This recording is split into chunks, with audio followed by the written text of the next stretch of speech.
حصوات الحالب ايه مشاكلها واعراضها؟ معاكم الدكتور محمد سليمان، استشاري جراحه المسالك البوليه وامراض الذكوره والعنق. هنتكلم النهارده عن حصوات الحالب كاحد انواع الحصوات اللي ممكن تسبب في مشاكل كبيره، من اول الاعراض لغايه المضاعفات. حصوات الحالب دي بتبقى جزء من الحصوه تواجد في منطقه الحالب اللي هو الواصل ما بين الكليه والمثانه، ومشكله الحالب ان هو القطر بتاعه محدود وصغير، فبالتالي وجود حصوه جواه ممكن تعمل مشاكل كتير، ابتداء من المغص الكلوي مقترنه بآلام شديده في اسفل البطن، في الظهر. ممكن يبقى معاها مشاكل في البول زي حرقان او تغير في لون البول او في ريحته لو كان في التهابات معاه. ممكن كمان تكون في مشكله في لون البول انه يكون في دم نتيجه تحرك الحصوه. الموضوع ممكن يوصل لقيء شديد ومستمر وجفاف يحتاج للدخول للمستشفى. ايه العلاقه ما بين مكان حصوه الحالب والاعراض؟ هو الحالب جراحيا او تشريحيا بيتقسم لثلاث اجزاء: الجزء العلوي، الجزء الاوسط، الجزء السفلي.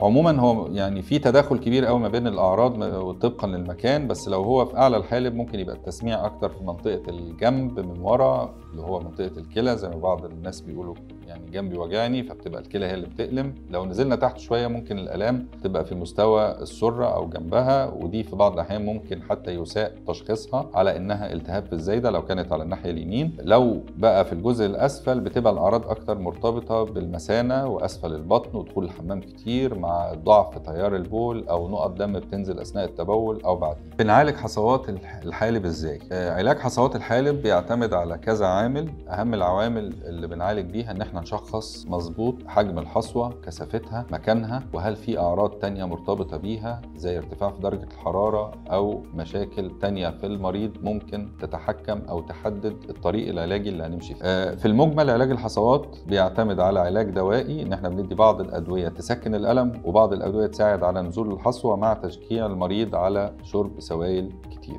لو الموضوع ده مش ابلايد او مش مطبق في الحاله دي نتيجه وجود الحصوه في مكان حرج او حجمها كبير او في مشاكل تانية مقترنه معاها، يبقى في وسيله بعد كده للتدخل اكتر من العلاج، اللي هي تفتيت الحصوه بوسيله ما من وسائل التفتيت. وسائل التفتيت المتاحة أو اللي ممكن نستخدمها: التفتيت بالموجات التصادمية من خارج الجسم، أو التفتيت الداخلي عن طريق المنظار، سواء المنظار المرن أو الصلب. ووسائل التفتيت عن طريق المنظار بتبقى يا إما بالموجات الصوتية أو بالليزر. الهدف من ده كله إن إحنا نتخلص من الحصوة وبالتالي الأعراض تتحسن، وبعد كده كمان علشان نتخلص من التأثير الانسدادي بتاع الحصوة اللي بيأثر على سريان البول من الكلية اللي الحالب ده وصل لها. لو حسيت بمغص كلوي او اي حاجه من الاعراض اللي قلت لك عليها ما تسيبش نفسك لحد ما الموضوع يخش في مضاعفات. ممكن تتعالج بقرص في الاول وبعد كده تحتاج تخش عمليه عشان نعمل لك منظار. شكرا، استنونا في فيديوهات جديده لمعلومه جديده عن امراض الجهاز البولي.